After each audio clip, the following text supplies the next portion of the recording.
प्यारे दर्शकों, तुहाडा विचार चर्चा शो ਦੇ ਵਿੱਚ ਨਿੱਘਾ ਸਵਾਗਤ ਹੈ। ਇਹ ਸ਼ੋਅ ਦੇ ਵਿੱਚ ਸਾਡੇ ਨਾਲ ਸੀਨੀਅਰ ਪ੍ਰੋਫੈਸਰ ਕਮਲਜੀਤ ਕੌਰ ਢਿੱਲੋਂ ਹਨ, ਜਿਨ੍ਹਾਂ ਨਾਲ ਗੱਲ ਕਰਾਂਗੇ ਕਿ ਦੇਸ਼ ਦੇ ਵਿੱਚ ਪਹਿਲਾਂ ਜਿਹੜੀ ਆ ਹਿੰਸਕ ਭੀੜਾਂ ਨੇ ਕੁਝ ਲੋਕਾਂ ਦੇ ਕਤਲ ਕੀਤੇ, ਉਹਨਾਂ ਨੂੰ ਮਾਰ ਦਿੱਤਾ ਗਿਆ। ਹੁਣ ਇੱਕ ਨਵਾਂ ਢੰਗ ਤਰੀਕਾ ਬੀਜੇਪੀ ਦੇ ਰੂਲ ਕਰਨਾਟਕਾ ਸਟੇਟ ਦੇ ਵਿੱਚ ਚੱਲਿਆ, ਜਿੱਥੇ ਲੋਕਾਂ ਨੂੰ, ਖਾਸ ਕਰਕੇ ਲੜਕੀਆਂ ਨੂੰ, ਕਾਲਜ ਪੜ੍ਹਦੀਆਂ ਸਕੂਲਾਂ ਜਾਂਦੀਆਂ ਲੜਕੀਆਂ ਨੂੰ ਇਸ ਗੱਲ ਲਈ ਮਜਬੂਰ ਕੀਤਾ ਜਾ ਰਿਹਾ ਕਿ ਉਹ ਇੱਕੋ ਤਰ੍ਹਾਂ ਦੀ ਵਰਦੀ ਪਾਉਣ। ਮਤਲਬ ਖਾਣ ਤੇ ਪਹਿਨਣ ਦੇ ਉੱਪਰ ਵੀ ਸਾਡੇ ਦੇਸ਼ ਦੇ ਵਿੱਚ ਜਿਹੜੀਆਂ ਪਾਬੰਦੀਆਂ ਲੱਗਣ ਲੱਗੀਆਂ ਨੇ, ਜਿਹੜੀਆਂ ਕਿ ਲੋਕਾਂ ਦੀ ਨਿੱਜੀ ਜ਼ਿੰਦਗੀ ਦੇ ਵਿੱਚ ਦਖਲਅੰਦਾਜ਼ੀ ਹੈ।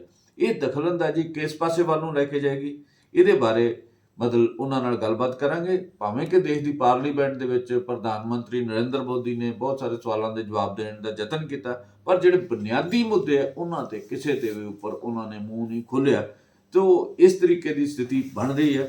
ਇਹਦੇ ਵਿੱਚ ਪਹਿਲਾਂ ਕਿਸਾਨਾਂ ਦਾ ਮਾਮਲਾ ਸੀ, ਉਦੋਂ ਵੀ 700 ਤੋਂ ਵੱਧ ਕਿਸਾਨ ਜਿਹੜੇ ਮਾਰੇ ਗਏ ਸੀ, ਉਹ ਸ਼ਹੀਦ ਹੋਏ ਸੀਗੇ, ਉਹਨਾਂ ਬਾਰੇ ਵੀ ਉਹਨਾਂ ਨੇ ਕਦੇ ਚਰਚਾ ਨਹੀਂ ਕੀਤੀ। ਸੋ ਇਹ ਜਿਹੜਾ ਬੀਜੇਪੀ ਦੇ ਰੂਲ ਸਟੇਟ ਦੇ ਵਿੱਚ ਕਰਨਾਟਕਾ ਦੇ ਵਿੱਚ ਜਦੋਂ ਇਹ ਘਟਨਾਵਾਂ ਵਾਪਰ ਰਹੀਆਂ, ਤੇ ਅਸੀਂ ਢਿੱਲੋਂ ਸਾਹਿਬ ਤੋਂ ਜਾਣਨਾ ਚਾਹਾਂਗੇ ਕਿ ਉਹ ਇਸ ਮੁੱਦੇ ਬਾਰੇ ਕੀ ਸੋਚਦੇ, ਕੀ ਕਹਿਣਾ ਚਾਹੁੰਦੇ। ਹਾਂਜੀ, ਸ਼ੁਕਰੀਆ ਜੰਮੂ ਜੀ। ਬਹੁਤ ਹੀ ਸੰਵੇਦਨਸ਼ੀਲ ਮੁੱਦਾ ਹੈ। ਇਹ ਘਟਨਾਵਾਂ ਦੀ ਲੜੀ ਹੈ। ਜਿਸ ਤਰ੍ਹਾਂ ਅਸੀਂ ਦੇਖ ਰਹੇ ਹਾਂ, ਹਜੇ 2 ਹਫ਼ਤੇ ਪਹਿਲਾਂ ਦਿੱਲੀ ਦੇ ਵਿੱਚ ਇੱਕ ਬਹੁਤ ਸ਼ਰਮਨਾਕ ਕਾਂਡ ਜਿਹੜਾ ਹੈ ਵਾਪਰਿਆ ਹੈ, ਜਿਸ ਤਰ੍ਹਾਂ ਬਰਬਰਤਾ ਦੇ ਨਾਲ ਇੱਕ ਕੁੜੀ ਦਾ ਰੇਪ ਕੀਤਾ ਗਿਆ ਔਰ ਰਿਵੈਂਜ ਦੇ ਤਰੀਕੇ ਨਾਲ ਉਸ ਨੂੰ ਧਮਕਾਇਆ ਗਿਆ। ਉਹਦੀ ਜ਼ਿੰਦਗੀ ਪਹਿਲਾਂ ਹੀ 2-3 ਮਹੀਨੇ ਤੋਂ ਬਹੁਤ ਦੁੱਭਰ ਕੀਤੀ ਹੋਈ ਸੀ, ਉਹਦੇ 'ਤੇ ਵੀ ਪ੍ਰਧਾਨ ਮੰਤਰੀ ਕੁਛ ਨਹੀਂ ਬੋਲੇ। ਹਾਥਰਸ ਕੇਸ ਹੋਇਆ, ਉਹਦੇ 'ਤੇ ਵੀ ਪ੍ਰਧਾਨ ਮੰਤਰੀ ਕੁਛ ਨਹੀਂ ਬੋਲੇ। ਅਨਾਓ ਕੇਸ ਹੋਇਆ, ਉਹਦੇ 'ਤੇ ਵੀ ਪ੍ਰਧਾਨ ਮੰਤਰੀ ਕੁਛ ਨਹੀਂ ਬੋਲੇ। ਆਸਿਫਾ ਦਾ ਕੇਸ ਹੋਇਆ, ਉਹਦੇ 'ਤੇ ਪ੍ਰਧਾਨ ਮੰਤਰੀ ਕੁਛ ਨਹੀਂ ਬੋਲੇ। ਤੇ ਹੁਣ ਜਿਹੜਾ ਇਹ ਕੇਸ ਜਿਹੜਾ ਕਰਨਾਟਕਾ ਦੇ ਵਿੱਚ ਖਾਸ ਕਰਕੇ ਸ਼ਮੂਰਾ ਕਾਲਜ ਦੇ ਵਿੱਚ ਹੋਇਆ, ਉਸ ਤੋਂ ਪਹਿਲਾਂ ਉਡੁਪੀ 'ਚ ਤੇ ਇੱਕ ਸਕੂਲ ਕਾਲਜ ਬੰਦ ਕਰਨੇ ਪਏ ਉਹਨਾਂ ਨੂੰ। ਇੱਕ ਕਲੈਸ਼ ਪੈਦਾ ਕੀਤਾ ਜਾ ਰਿਹਾ, ਸਿਸਟੇਮੈਟਿਕ ਕਲੈਸ਼। ਪਹਿਲੀ ਗੱਲ ਤਾਂ ਇਹ ਹੈ ਕਿ ਇਹ ਜਿਹੜਾ ਉਹਨਾਂ ਨੇ, ਸਰਕਾਰ ਨੇ ਕਿਹਾ ਕਿ ਤੁਸੀਂ ਆਪਣੀ ਵਰਦੀ ਪਾ ਕੇ ਆਉਣਾ ਹੈ, ਜਦੋਂ ਕਿ ਉੱਥੇ ਮਿਕਸਡ ਕਲਚਰ ਹੈ। ਉਹਦੇ ਵਿੱਚ ਔਰਤਾਂ, ਕੁੜੀਆਂ ਜਿਹੜੀਆਂ ਸਾਡੀਆਂ ਨੌਜਵਾਨ ਨੇ, ਉਹ ਹਿਜਾਬ ਪਾ ਕੇ ਆਉਂਦੀਆਂ ਨੇ। ਉਹ ਉੱਤੋਂ ਦੀ ਬੁਰਕਾ ਪਾਇਆ ਹੁੰਦਾ, ਗਾਊਨ ਟਾਈਪ, ਤੇ ਉੱਪਰ ਹਿਜਾਬ ਪਾਉਂਦੀਆਂ ਨੇ। ਤੇ ਜਦੋਂ ਉਹ ਆਪਣੀ ਵਰਦੀ ਪਾਉਣੀਆਂ, ਵਰਦੀ ਦੇ ਉੱਤੋਂ ਦੀ ਵੀ ਉਹਨਾਂ ਨੇ ਹਿਜਾਬ ਪਾਉਣਾ ਹੀ ਹੈ, ਬੁਰਕਾ ਪਾਉਣਾ ਹੀ ਹੈ, ਜਿਹਨੂੰ ਗਾਊਨ ਕਹਿ ਲਓ, ਗਾਊਨ ਕਮ ਬੁਰਕਾ ਹਿਜਾਬ। ਇਹ ਇੱਕ ਖਾਸ ਕਮਿਊਨਿਟੀ ਦੀਆਂ ਕੁੜੀਆਂ ਨੂੰ ਟਾਰਗੇਟ ਕਰਨ ਦਾ ਸੀ। ਤੇ 3 ਦਿਨ ਪਹਿਲਾਂ ਜਿਹੜੀ ਹੈ, ਜਦੋਂ 4 ਦਿਨ ਪਹਿਲਾਂ, ਉਹਦੇ 'ਚ ਵੀ ਮੁਜ਼ਾਹਰੇ ਧਰਨੇ ਹੋਏ। ਹੁਣ ਜਦੋਂ ਉਹ ਇੱਕ ਲੜਕੀ ਆਪਣੇ ਸਕੂਲ ਕਾਲਜ ਦੇ ਵਿੱਚ ਜਾ ਰਹੀ ਸੀ, ਜਿਹੜਾ ਸ਼ਮੂਰਾ ਕਾਲਜ ਸੀ, ਤੇ ਉੱਥੇ ਕੁਝ ਜਿਹੜੇ ਹਿੰਦੂਵਾਦੀ ਜਾਂ ਜਿਹੜੇ ਸਾਡੇ ਸਿਰਫਿਰੇ ਨੌਜਵਾਨ, ਉਹਨਾਂ ਨੇ ਤਿਰੰਗਾ ਝੰਡਾ ਉਤਾਰ ਕੇ ਕਾਲਜ ਤੋਂ ਭਗਵਾ ਝੰਡਾ ਲਹਿਰਾਇਆ। ਤੇ ਉਸੇ ਵੇਲੇ ਉਹ ਕੁੜੀ ਐਂਟਰ ਹੋ ਰਹੀ ਆਪਣੇ ਕਿਸੇ ਫਾਰਮ ਭਰਨ ਦੇ ਲਈ, ਤਾਂ ਉਹਨੂੰ ਘੇਰਿਆ ਜਾ ਰਿਹਾ ਹੈ। ਘੇਰ ਕੇ ਉਹਦੇ 'ਤੇ ਜੈ ਸ਼੍ਰੀ ਰਾਮ ਦੇ ਨਾਅਰੇ ਲੱਗ ਰਹੇ ਹੈ, ਪਰ ਉਹ ਦਲੇਰ ਕੁੜੀ ਨੂੰ ਸਜਦਾ ਕਰਨਾ ਬਣਦਾ ਹੈ। ਉਹਨੇ ਵੀ ਆਪਣੇ ਧਰਮ ਆਧਾਰਿਤ ਨਾਅਰਾ ਲਾਇਆ, ਪਰ ਉਹ ਕਲੈਸ਼ ਹੋ ਸਕਦਾ ਸੀ। ਉਸ ਦੇ ਵਿੱਚ ਕਾਲਜ ਅਥਾਰਟੀਜ਼ ਆ ਗਈਆਂ ਤੇ ਉਹ ਕੁੜੀ ਨੂੰ ਬਚਾ ਲਿਆ ਗਿਆ। ਇਹਦੇ ਨਾਲ ਕੀ ਹੈ ਕਿ ਪਹਿਲਾਂ ਹੀ ਸਾਡੀਆਂ ਜਿਹੜੀਆਂ ਮੁਸਲਿਮ ਕਮਿਊਨਿਟੀ ਦੀਆਂ ਔਰਤਾਂ, ਉਹਨਾਂ ਨੂੰ ਪੜ੍ਹਨ ਦੇ ਬਹੁਤ ਘੱਟ ਮੌਕੇ ਮਿਲ ਰਹੇ ਹੈ, ਗਰੀਬੀ ਦੇ ਵਿੱਚ ਨਹੀਂ। ਜਾਂ ਜਿਹੜਾ ਕਰਨਾਟਕ ਓਵਰਆਲ ਭਾਵੇਂ 70% 65-70% ਦੀ ਜਿਹੜੀ ਲਿਟਰੇਸੀ ਰੇਟ ਦੇ ਵਿੱਚ ਹੈ, ਕਰਨਾਟਕ ਨੇ ਬਹੁਤ ਵੱਡੇ ਵੱਡੇ ਨਾਟਕਕਾਰ, ਫਿਲਮ ਮੇਕਰ ਤੇ ਹੋਰ ਬਹੁਤ ਸਾਰਾ ਕੁਝ ਉਹਨਾਂ ਨੇ ਦਿੱਤਾ ਹੈ। ਉਹ ਆਪਣੀ ਕੰਨੜ ਭਾਸ਼ਾ ਪ੍ਰਤੀ ਵੀ ਬਹੁਤ ਭਾਵੁਕ ਤਰੀਕੇ ਨਾਲ ਸੋਚਦੇ ਹੈ। ਪਰ ਇਹ ਕਿਉਂਕਿ ਉੱਥੇ ਜਿਹੜੀ ਸਰਕਾਰ ਹੈ ਕਰਨਾਟਕਾ ਦੇ ਵਿੱਚ, ਉਹ ਕੌਨਸ਼ੀਅਸਲੀ ਇਹ ਆਪਰੇਟ ਕਰ ਰਹੀ ਹੈ ਕਿ ਇੱਕ ਰਿਵੈਲਰੀ, ਇੱਕ ਕੰਟਰਡਿਕਸ਼ਨ ਪੈਦਾ ਕੀਤੀ ਜਾਏ, ਕਿਉਂਕਿ 2023 ਦੇ ਵਿੱਚ ਉੱਥੇ ਵੀ ਸਾਡੀਆਂ ਅਸੈਂਬਲੀ ਦੀਆਂ ਇਲੈਕਸ਼ਨਾਂ ਨੇ।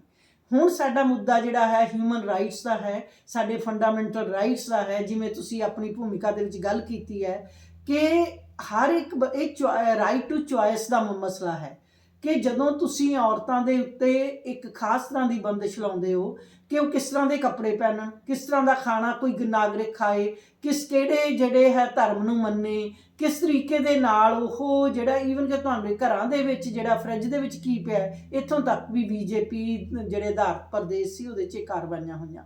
ਤੇ ਮੈਂ ਇਹ ਸਮਝਦੀ ਹਾਂ ਕਿ ਸਾਡੀਆਂ ਜਿਹੜੀਆਂ ਅਸੀਂ ਮਹਿਲਾ ਆਰਗੇਨਾਈਜੇਸ਼ਨ ਨੇ, ਇਸ ਦਾ ਅਸੀਂ ਬਹੁਤ ਸੀਰੀਅਸ ਨੋਟਸ ਲਿਆ ਤੇ ਅਸੀਂ ਇਹਦੀਆਂ ਭਰਪੂਰ ਖੰਡਨ ਕਰਦੇ ਹਾਂ। ਇਸ ਜਿਹੜੀ ਘਟਨਾ ਵਾਪਰੀ ਹੈ, ਔਰ ਇਸ ਘਟਨਾ ਦੇ ਪਿੱਛੇ ਨੋ ਡਾਊਟ ਜਿਹੜਾ ਹੈ ਰਾਜ ਸਰਕਾਰ ਜ਼ਿੰਮੇਵਾਰ ਹੈ।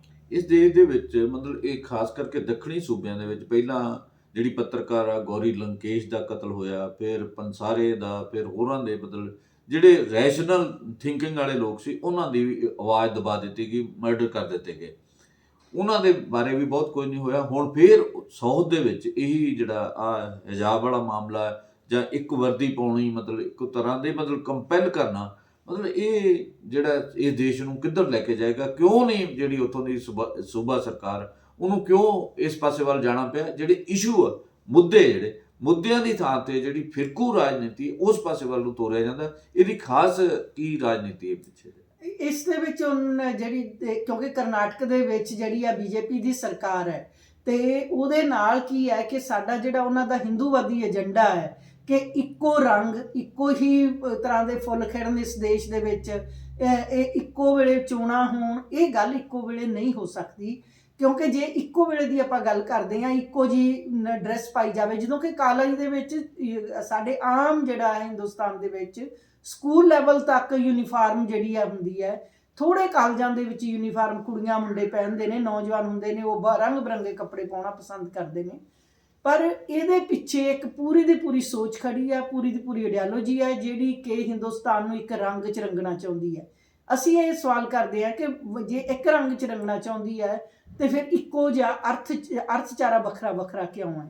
ਫਿਰ ਉੱਥੇ ਡਿਸਕ੍ਰਿਮੀਨੇਸ਼ਨ ਕਿਉਂ ਹੈ? ਗਰੀਬੀ ਕਿਉਂ ਹੈ? ਕਿਉਂ ਨਹੀਂ ਅਮੀਰ ਤੇ ਗਰੀਬ ਦੇ ਬੱਚੇ ਨੂੰ ਇੱਕੋ ਜਿਹੀ ਐਜੂਕੇਸ਼ਨ ਮਿਲਦੀ?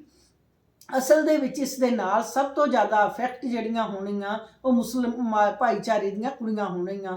ਉਹਨੂੰ ਡਰ ਕੇ ਜਿਹੜੇ ਘਰ ਦੇ ਹੈ ਉਹ ਘਰੇ ਬਿਠਾ ਲੈਣਗੇ, ਉਹਨਾਂ ਦੀ ਐਜੂਕੇਸ਼ਨ ਨਹੀਂ ਹੋਏਗੀ। ਪਹਿਲਾਂ ਹੀ ਉਹ ਐਜੂਕੇਸ਼ਨ ਦੇ ਪੜਛੇਵੇਂ 'ਚ ਆਈਆਂ ਨੇ। ਪਛੜੇਵਾਂਪਣ ਇੰਨਾ ਹੈ ਕਿ ਉਹਨਾਂ ਦੀ ਕਾਲਜ ਤੇ ਹਾਇਰ ਐਜੂਕੇਸ਼ਨ ਆਉਂਦੇ ਕੁੜੀਆਂ ਜਿਹੜੀ ਆਪਣੀ ਪੜ੍ਹਾਈ ਛੱਡ ਜਾਂਦੀਆਂ। ਤੇ ਇਹਦੇ ਨਾਲ ਜਿਹੜਾ ਹੈ ਹੁਣ ਅੱਜ ਜਿਹੜੀਆਂ ਖਬਰਾਂ ਸਨ, ਉੱਥੇ ਕਲੈਸ਼ ਵੀ ਹੋਏ ਹੈ, ਉੱਥੇ ਜਿਹੜਾ ਹੈ ਰੋਕਣ ਦੀ ਕੋਸ਼ਿਸ਼ ਕੀਤੀ, ਇੱਕ ਪਾਸੇ ਹਿੰਦੂਵਾਦੀ ਸੰਗਠਨ ਇਕੱਠੇ ਹੋਏ। ਹਾਲਾਂਕਿ ਉਹ ਲੜਕੀ ਨੇ ਇੱਕ ਬਹੁਤ ਅੱਛੀ ਸਟੇਟਮੈਂਟ ਦਿੱਤੀ ਕਿ ਨਹੀਂ, ਮੇਰੇ ਕਾਲਜ ਦੇ ਤਾਂ 5-10% ਬੱਚੇ ਸੀ ਇਸ ਕਾਲਜ ਦੇ ਵਿੱਚ ਜਿਹੜਾ ਝੰਡਾ ਚਲਾ ਰਹੇ ਸੀ ਔਰ ਜਿਨ੍ਹਾਂ ਨੇ ਅਗਰੈਸਿਵਲੀ ਨਾਅਰੇ ਲਾਏ, ਕੁੜੀ ਨੂੰ ਦੇਖ ਕੇ, ਉਹਦੇ ਬੁਰਕੇ ਨੂੰ, ਹਿਜਾਬ ਨੂੰ ਦੇਖ ਕੇ ਨਾਅਰੇ ਲਾਏ। ਤੇ ਉਹ ਕਹਿੰਦੀ ਮੇਰੇ ਕਾਲਜ ਦੇ ਤਾਂ 5% 10% ਸੀ, ਬਾਕੀ ਸਾਰੇ ਬਾਹਰੋਂ ਆਏ ਹੋਏ ਸੀ। ਸੋ ਇਸ ਤਰੀਕੇ ਦੇ ਨਾਲ ਇੱਕ ਤੇ ਵੈਸੇ ਹੀ ਗੱਲ ਹੈ ਕਿ ਔਰਤ ਔਰ ਨੌਜਵਾਨ ਕੁੜੀਆਂ ਦੀ ਸੁਰੱਖਿਆ ਦਾ ਮਸਲਾ ਹੈ, ਉਹਨਾਂ ਦੀ ਸਿਕਿਉਰਿਟੀ ਦਾ ਮਸਲਾ ਹੈ, ਉਹਨਾਂ ਦੀ ਐਜੂਕੇਸ਼ਨ ਦਾ ਮਸਲਾ ਪਛੜੇਵੇਂ ਦੇ ਵਿੱਚ ਹੈ। ਜਦੋਂ ਇਸ ਤਰ੍ਹਾਂ ਦੇ ਹਾਲਾਤ ਬਣਨਗੇ ਤੇ ਸਾਡੀਆਂ ਔਰਤਾਂ ਹੋਰ ਪਛੜ ਜਾਣੀਆਂ, ਨੌਜਵਾਨ ਬੱਚੀਆਂ ਹੋਰ ਪਛੜ ਜਾਣੀਆਂ। ਇਹ ਜਿਹੜਾ ਏਜੰਡਾ ਹੈ ਇਹਦਾ ਸਾਨੂੰ ਰਲ ਕੇ ਵਿਰੋਧ ਕਰਨਾ ਚਾਹੀਦਾ, ਕਿਉਂਕਿ ਹਿੰਦੁਸਤਾਨ ਦੀ ਜਿਹੜੀ ਸਾਡਾ ਸੰਵਿਧਾਨ ਹੈ ਉਹ ਸਭ ਨੂੰ ਬਰਾਬਰ ਦੇ ਹੱਕ ਦਿੰਦਾ ਹੈ ਔਰ ਉਹਦੇ ਸਾਨੂੰ ਪਹਿਨਣ ਦੀ, ਖਾਣ ਦੀ, ਆਪਣਾ ਧਰਮ ਮੰਨਣ ਦੀ, ਖਾਸ ਕਰਕੇ ਧਾਰਮਿਕ ਆਜ਼ਾਦੀਆਂ ਦੀ ਜਿਹੜੀ ਹੈ ਸਾਡਾ ਸੰਵਿਧਾਨ ਸਾਨੂੰ ਫੰਡਾਮੈਂਟਲ ਰਾਈਟ ਦਿੰਦਾ ਹੈ। ਪਰ ਇਸ ਨੂੰ ਬੜੇ ਵੱਖਰੇ ਵੱਖਰੇ ਤਰੀਕਿਆਂ ਦੇ ਨਾਲ ਇਹ ਸਾਡੀਆਂ ਆਜ਼ਾਦੀਆਂ ਨੂੰ ਕਰਟੇਲ ਕੀਤਾ ਜਾ ਰਿਹਾ ਹੈ, ਉਹਦੇ ਉੱਤੇ ਜਿਹੜਾ ਹੈ ਕੰਟਰੋਲ ਕੀਤਾ ਜਾ ਰਿਹਾ ਹੈ। ਸੇ ਇਹ ਰਾਈਟ ਟੂ ਚੁਆਇਸ ਜਿਹੜੀ ਹੈ, ਚਾਹੇ ਉਹ ਵਿਆਹ ਕਰਾਉਣ ਦੇ ਵਿੱਚ ਹੋਏ ਜਾਂ ਉਹ ਕੱਪੜੇ ਪਹਿਨਣ 'ਚ ਹੋਏ, ਖਾਣ ਦੇ ਵਿੱਚ ਹੋਏ, ਇਹਦੇ ਉੱਤੇ ਬੀਜੇਪੀ ਗਵਰਨਮੈਂਟ ਬਾਰ-ਬਾਰ ਇਹਦੇ ਉੱਤੇ ਇੱਕ ਕੰਟਰੋਲ ਕਰ ਰਹੀ ਹੈ ਜਿਹੜੀ ਕਿ ਅਨਕਨਸਟੀਟਿਊਸ਼ਨਲ ਹੈ। ਇਸ ਵੇਲੇ ਦੇਸ਼ ਦੀ ਪਾਰਲੀਮੈਂਟ ਦਾ ਸੈਸ਼ਨ ਚੱਲ ਰਿਹਾ, ਕੀ ਉੱਥੇ ਜਿਹੜੀਆਂ ਵੱਖ-ਵੱਖ ਪਾਰਟੀਆਂ ਉਹਨਾਂ ਨੂੰ ਇਕੱਠੇ ਹੋ ਕੇ ਇਸ ਮੁੱਦੇ ਦੇ ਉੱਪਰ ਆਵਾਜ਼ ਨਹੀਂ ਉਠਾਉਣੀ ਚਾਹੀਦੀ?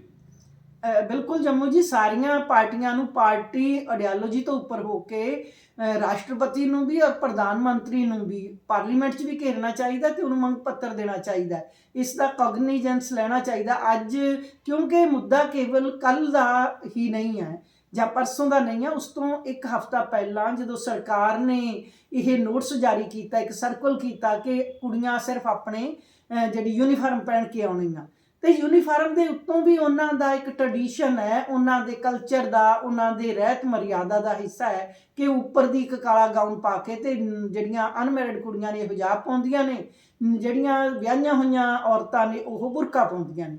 ਤੇ ਜਦੋਂ ਉਹਨੇ ਆਪਣੀ ਯੂਨੀਫਾਰਮ ਦੇ ਉੱਤੋਂ ਦੀ ਫਿਰ ਉਹ ਲੜਕੀ ਕਹਿ ਰਹੀ ਹੈ ਕਿ ਅਸੀਂ ਆਪਣਾ ਹਿਜਾਬ ਜਦੋਂ ਅਸੀਂ ਕਲਾਸਰੂਮ 'ਚ ਜਾਂਦੇ ਹਾਂ ਅਸੀਂ ਇਹਨੂੰ ਉਤਾਰ ਦਿੰਦੇ ਹਾਂ ਤੇ ਅਸੀਂ ਉਦੋਂ ਸਟੂਡੈਂਟ ਹੀ ਹੁੰਦੇ ਹਾਂ, ਅਸੀਂ ਰਸਤੇ 'ਚ ਪਬਲਿਕ ਲਾਈਫ ਦੇ ਵਿੱਚ ਇਸ ਨੂੰ ਅਸੀਂ ਪਹਿਨਦੇ ਹਾਂ। ਸੋ ਇਹਦੇ ਨਾਲ ਜਿਹੜਾ ਸਾਰੇ ਦਾ ਸਾਰਾ ਇਹ ਕੁਐਸਚਨ ਜਿਹੜਾ ਹੈ ਇਹ ਸੰਵਿਧਾਨ ਦਾ ਕੁਐਸਚਨ ਹੈ ਜਿਹੜਾ ਕਿ ਪਾਰਲੀਮੈਂਟ 'ਚ ਉਠਾਉਣਾ ਚਾਹੀਦਾ। ਵੈਸੇ ਤਾਂ ਮੋਦੀ ਗਵਰਨਮੈਂਟ ਇਹ ਗੱਲ ਕਹਿ ਰਹੀ ਹੈ ਕਿ ਜੀ ਬੇਟੀ ਬਚਾਓ ਬੇਟੀ ਪੜ੍ਹਾਓ, ਪਰ ਜੇ ਬੇਟੀ ਆਪਣੀ ਜ਼ਿੰਦਗੀ ਦੇ ਫੈਸਲੇ ਨਹੀਂ ਲੈ ਸਕਦੀ, ਉਹਦੀ ਆਜ਼ਾਦੀ ਦੇ ਉੱਤੇ ਤੁਸੀਂ ਉਹਨੂੰ ਜਿਹੜਾ ਹੈ ਕੰਟਰੋਲ ਕਰ ਰਹੇ ਹੋ, ਉਹਦੀਆਂ ਆਜ਼ਾਦੀਆਂ ਜਿਹੜੀਆਂ ਸ਼ਹਿਰੀ ਆਜ਼ਾਦੀਆਂ ਹੈ ਉਹਨੂੰ ਖਤਮ ਕਰ ਰਹੇ ਹੋ, ਤੇ ਫਿਰ ਕਿਸ ਤਰ੍ਹਾਂ ਦੇ ਹਿੰਦੁਸਤਾਨ ਦੀ ਅਸੀਂ ਕਲਪਨਾ ਕਰ ਰਹੇ ਹਾਂ। ਇਹ ਹਿੰਦੁਸਤਾਨ ਤਾਂ ਬਹੁਤ ਸਾਰੇ ਫੁੱਲਾਂ ਦੀ ਫੁਲਵਾੜੀ ਹੈ। ਇੱਥੇ ਇੱਕ ਰੰਗ ਦੇ ਫੁੱਲ ਨਹੀਂ ਉਗਾਏ ਜਾ ਸਕਦੇ, ਬਹੁਤ ਸਾਰੇ ਰੰਗਾਂ ਦੇ, ਬਹੁਤ ਸਾਰੇ ਧਰਮ ਨੇ, ਬਹੁਤ ਸਾਰੀਆਂ ਲੈਂਗੁਏਜ ਨੇ, ਬਹੁਤ ਸਾਰੇ ਜਾਤਾਂ ਨੇ, ਮਤਲਬ ਵੱਖਰੇ ਵੱਖਰੇ ਤਰੀਕਿਆਂ ਦੇ ਨਾਲ ਜ਼ਿੰਦਗੀ ਜਿਉਣ ਦੇ ਬਹੁਤ ਸਾਰੇ ਖਾਣੇ ਨੇ, ਸਾਡੇ ਖਾਣ ਦੇ ਆਰ ਨੇ, ਬਹੁਤ ਸਾਰੇ ਸਾਡੀਆਂ ਆਸਥਾਵਾਂ ਨੇ। ਤੇ ਗੱਲ ਇਹ ਹੈ ਕਿ ਬਹੁਤ ਦੇਰ ਤੋਂ 7-8 ਸਾਲ ਤੋਂ ਸਰਕਾਰ ਦਾ, ਜਿਹੜੀ ਸੈਂਟਰ ਸਰਕਾਰ ਹੈ, ਉਹ ਮਾਈਨੋਰਟੀਜ਼ ਨੂੰ ਬਹੁਤ ਜ਼ਿਆਦਾ ਜਿਹੜਾ ਹੈ ਉਹਨੂੰ ਸਪਰੈਸ ਕਰਕੇ ਉਹ ਇੱਕ ਹਿੰਦੂ ਏਜੰਡਾ ਲਾਉਣਾ ਚਾਹੁੰਦੀ ਹੈ, ਜਦੋਂ ਕਿ ਹਿੰਦੁਸਤਾਨ ਦਾ ਨਾ ਕਨਸਟੀਟਿਊਸ਼ਨ ਤੇ ਨਾ ਹੀ ਇੱਥੋਂ ਦਾ ਭਾਈਚਾਰਾ ਇਸ ਗੱਲ ਦੀ ਇਜਾਜ਼ਤ ਦਿੰਦਾ ਹੈ। ਸੋ ਇਸ ਕਰਕੇ ਇਹ ਪਾਰਲੀਮੈਂਟ ਦੇ ਵਿੱਚ ਕੁਐਸਚਨ ਬਹੁਤ ਜ਼ੋਰ ਨਾਲ ਉਠਾਉਣਾ ਚਾਹੀਦਾ ਹੈ। ਜਿਹੜੀਆਂ ਸਾਡੀਆਂ ਮਹਿਲਾ ਆਰਗੇਨਾਈਜੇਸ਼ਨ ਨੇ ਉਹ ਵੀ ਉਠਾ ਰਹੀਆਂ ਨੇ, ਤੇ ਅਸੀਂ ਉਸ ਲੜਕੀ ਦੇ ਨਾਲ ਹੈ ਜਿਸ ਨੇ ਬੜੀ ਬਹਾਦਰੀ ਨਾਲ ਉਹਨਾਂ ਦੀ ਜਿਹੜੀ ਹਰਾਸਮੈਂਟ ਦਾ ਟਾਕਰਾ ਕੀਤਾ। ਭਾਰਤੀ ਮਹਿਲਾ ਫੈਡਰੇਸ਼ਨ ਜਿਹੜੀ ਹੈ ਤੇ ਉਹ ਕੁਝ ਹੋਰ ਹਿੰਦੁਸਤਾਨ ਦੀਆਂ ਜਿਹੜੀਆਂ ਕੌਮੀ ਜਿਹੜੀਆਂ ਔਰਤਾਂ ਦੀਆਂ ਜਥੇਬੰਦੀਆਂ ਉਹ ਇਸ ਮੁੱਦੇ ਤੇ ਕੀ ਕਰ ਰਹੀਆਂ? ਅਜੇ ਤੱਕ ਕੋਈ ਬਹੁਤੀ ਸਰਗਰਮੀ ਦੇਖਣ ਨੂੰ ਮਿਲੀ ਨਹੀਂ ਗੀ। ਹਾਂਜੀ, ਕੱਲ ਕਿਉਂਕਿ ਪਹਿਲਾਂ ਉਹਨਾਂ ਨੇ ਇੱਕ ਨੋਟ ਜਾਰੀ ਕੀਤਾ ਸੀ ਸਰਕੂਲਰ, ਕਿ ਜਿਹੜਾ ਉਹਨਾਂ ਨੇ ਸਰਕਾਰ ਨੇ ਇਹ ਨੋਟਿਸ ਕੱਢਿਆ ਕਿ ਜੀ ਉੱਥੇ ਪਾ ਕੇ ਆਉਣਗੀਆਂ ਆਪਣੀ ਯੂਨੀਫਾਰਮ। ਉੱਪਰੋਂ ਦੇਖਣ ਨੂੰ ਤਾਂ ਇਹ ਗੱਲ ਕੋਈ ਬਹੁਤ ਵੱਡੀ ਨਹੀਂ ਲੱਗਦੀ ਕਿ ਸਾਰੇ ਸਕੂਲ, ਸਰਕਾਰੀ ਸਕੂਲਾਂ ਦੇ ਵਿੱਚ ਜਾਂ ਦੂਸਰੇ ਸਕੂਲਾਂ ਦੇ ਵਿੱਚ ਜਦੋਂ ਅਸੀਂ ਆਪਣੀ ਯੂਨੀਫਾਰਮ ਦੀ ਗੱਲ ਕਰਦੇ ਹਾਂ, ਆਮ ਸਧਾਰਨ ਕਿਸਾਨ ਜਿਹੜਾ ਸਾਡਾ ਆਮ ਸਧਾਰਨ ਵਰਕਰ ਹੈ ਉਹ ਇਹ ਗੱਲ ਕਹਿੰਦਾ ਕਿ ਠੀਕ ਹੈ, ਇਹ ਤਾਂ ਸਾਰੇ ਬੱਚਿਆਂ ਨੂੰ ਪਾਉਣੀ ਚਾਹੀਦੀ ਹੈ, ਪਰ ਉਸ ਦੇ ਪਿੱਛੇ ਜਿਹੜਾ ਹਿਡਨ ਏਜੰਡਾ ਹੈ ਕਿ ਇੱਕ ਧਰਮ ਤੇ ਉਹਦੀਆਂ ਧਾਰਮਿਕ ਭਾਵਨਾਵਾਂ ਨੂੰ, ਉਹਨਾਂ ਦੀ ਰਹਿਤ ਨੂੰ, ਉਹਨਾਂ ਦੀ ਮਰਿਆਦਾ ਨੂੰ, ਉਹਨਾਂ ਦੀ ਇੱਕ ਕਲਚਰਲ ਡਰੈਸ ਨੂੰ ਕੰਟਰੋਲ ਕਰਨ ਦੀ ਸਾਜ਼ਿਸ਼ ਹੈ, ਜਿਹੜੀ ਕਿ ਇਹ ਬਹੁਤ ਹੀ ਖਤਰਨਾਕ ਹੈ। ਇਹਦੇ ਬਾਰੇ ਅਸੀਂ ਇਹ ਗੱਲ ਕਹੀ, ਪਰ ਕੱਲ੍ਹ ਦੀਆਂ ਜਿਹੜੀਆਂ ਘਟਨਾਵਾਂ ਨੇ, ਜਿਹੜੀਆਂ ਟੈਂਸ ਨੇ, ਜਿਹੜੀਆਂ ਉੱਥੇ ਕਲੈਸ਼ ਪੈਦਾ ਕਰ ਰਹੀਆਂ ਨੇ, ਕਰਨਾਟਕ ਦੇ ਵਿੱਚ ਸਾਡੀ ਆਰਗੇਨਾਈਜੇਸ਼ਨ ਹੈ, ਉਹਨਾਂ ਨੇ ਡੈਮੋਨਸਟ੍ਰੇਸ਼ਨ ਵੀ ਕੱਲ੍ਹ ਕੀਤਾ, ਗਲੀਆਂ 'ਚ ਆ ਕੇ ਇਸ ਗੱਲ ਦਾ ਵਿਰੋਧ ਕੀਤਾ, ਕਿਉਂਕਿ ਕਾਫੀ ਵੱਡੀ ਗਿਣਤੀ ਹੈ, ਮਤਲਬ ਕੰਪੈਰੇਟਿਵਲੀ ਦੂਸਰੀਆਂ ਸਟੇਟ ਦੇ ਵਿੱਚ ਇਹ ਸਾਊਥ ਦੇ ਵਿੱਚ ਵੱਡੀ ਗਿਣਤੀ ਦੇ ਵਿੱਚ ਸਾਡੇ ਮੁਸਲਿਮ ਭਾਈਚਾਰਾ ਉੱਥੇ ਰਹਿੰਦਾ ਹੈ। ਔਰ ਜਿਹੜੇ ਇਲਾਕਿਆਂ 'ਚ ਸਿਮੋਰ ਔਰ ਜਿਹੜਾ ਉਡੀਪੀ ਦੇ ਵਿੱਚ ਹੋਇਆ, ਉੱਥੇ ਈਵਨ ਕਿ ਸਾਡੀ ਉਹਨਾਂ ਏਰੀਆ ਦੇ ਵਿੱਚ ਕ੍ਰਿਸਚੀਅਨ ਆਬਾਦੀ ਵੀ ਹੈਗੀ ਹੈ, ਤੇ ਸਾਡੀ ਜਿਹੜੀ ਹੈ ਮੁਸਲਿਮ ਆਬਾਦੀ ਵੀ ਹੈ, ਹਿੰਦੂ ਵੀ ਹੈ, ਤੇ ਉਹ ਸਾਰੀ ਇੱਕ ਭਾਈਚਾਰਕ ਸਾਂਝ ਹੈ ਉੱਥੇ। ਤੇ ਕੋਈ ਇਸ ਤਰ੍ਹਾਂ ਦਾ ਜਿਹੜਾ ਹੈ ਉੱਥੇ ਉਸ ਤਰ੍ਹਾਂ ਦਾ ਫਿਰਕੇਦਾਰਾਨਾ ਕੋਈ ਕਲੈਸ਼ ਨਹੀਂ ਸੀ, ਸਗੋਂ ਪਿਛਲੇ 3-4 ਦਿਨਾਂ ਤੋਂ ਇਹ ਕਲੈਸ਼ ਹੋਇਆ ਜਿਹਦਾ ਅਸੀਂ ਪੁਰਜ਼ੋਰ ਵਿਰੋਧ ਕਰਦੇ ਹਾਂ। ਸੋ ਕਮਲਜੀਤ, ਸਾਡੇ ਸ਼ੋਅ 'ਚ ਜੋੜਨ ਲਈ ਤੁਹਾਡਾ ਬਹੁਤ ਬਹੁਤ ਸ਼ੁਕਰੀਆ। ਇੱਥੇ ਸਾਡੇ ਸ਼ੋਅ ਦਾ ਸਮਾਂ ਸਮਾਪਤ ਹੁੰਦਾ। ਧੰਨਵਾਦ। ਧੰਨਵਾਦ।